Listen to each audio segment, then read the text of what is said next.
makanya kita subur, apa yang ditanam pasti bisa tumbuh. Air melimpah, laut kaya, hutan luas. Tapi kenapa sih kita masih banyak kesulitan hidup? Lucu ya, negerinya kita kaya, tapi keluarga kita masih banyak yang di bawah garis kemiskinan. Padahal ya mas, seakan-akan bangsa ini sedang kehilangan arah, terus rela, dan seringkali untuk dikumpulkan untuk ke atas, tajam ke bawah. Terus anak-anak mudanya cari jalan pintas dengan cara apa? Berjudi dan juga meninggalin negara mereka sendiri. Sementara yang tinggal di negeri ini hanya mereka-mereka yang lemah, mereka-mereka yang tidak bisa bersuara, mereka-mereka hanya yang bisa pasrah menghadapi ketidakpastian yang ada di negeri ini. Kita sering diajarkan untuk bangga menjadi orang Indonesia. Tapi bagaimana mungkin kita bangga kalau kenyataannya keadilan terasa begitu jauh? Hal tersebut membuat kita bertanya-tanya, benarkah kebanggaan sebagai bangsa Indonesia bisa bertahan jika dalam kehidupan sehari-hari justru kita dihadapkan pada berbagai kesulitan? Kadang kita berpikir, hidup di negeri sendiri seharusnya terasa nyaman, namun kenyataannya harga kebutuhan semakin tinggi, mengurus sesuatu seringkali terhambat birokrasi yang berbelit, dan kabar tentang penyalahgunaan wewenang terus saja terdengar. Apakah mungkin hidup di negara lain terasa lebih sederhana? Kadang justru tampak lebih mudah mencari kesempatan kerja di luar negeri dibandingkan di tanah kelahiran sendiri.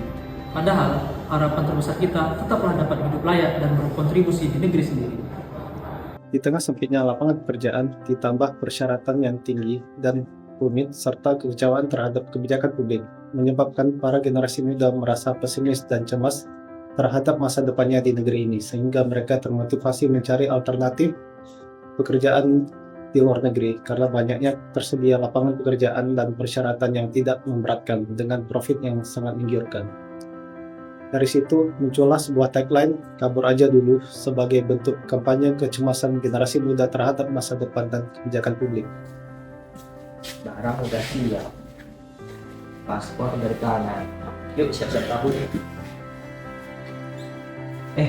Tapi kabur kemana ya? Negara lain juga punya masalahnya sendiri kali. Kita bisa kabur kemanapun, tapi kalau masalah bangsa tidak diselesaikan, pada akhirnya kita akan merasakan dampaknya juga. Coba kita pikir lagi, kalau semua orang benar-benar kabur, siapa yang akan merubah Indonesia? Negeri ini memang penuh masalah. Iya, tapi disinilah tempat rumah kita, keluarga kita, dan orang-orang yang kita sayang. Kabur mungkin terasa mudah, tapi cinta tanah air justru diuji ketika keadaan sedang sulit. Kalau kita lari, siapa yang akan menjaga tanah air ini? Kalau rumah kita banyak sampah, banyak masalah, maka solusinya adalah bukan pergi atau ninggalin rumah kita, tapi solusi terbaik adalah bersihkan dan perbaiki. Kabur bukan jawaban. Kita butuh keberanian untuk menghadapi masalah, bukan malah lari dari kenyataan. Berani bersuara saat ada ketidakadilan, berani bergerak melawan korupsi, dan berani berubah menjadi generasi yang jujur dan peduli. Tapi ingat, protes saja tidak cukup. Kita harus ubah suara menjadi tindakan. Kita harus ubah teriakan jadi aksi nyata.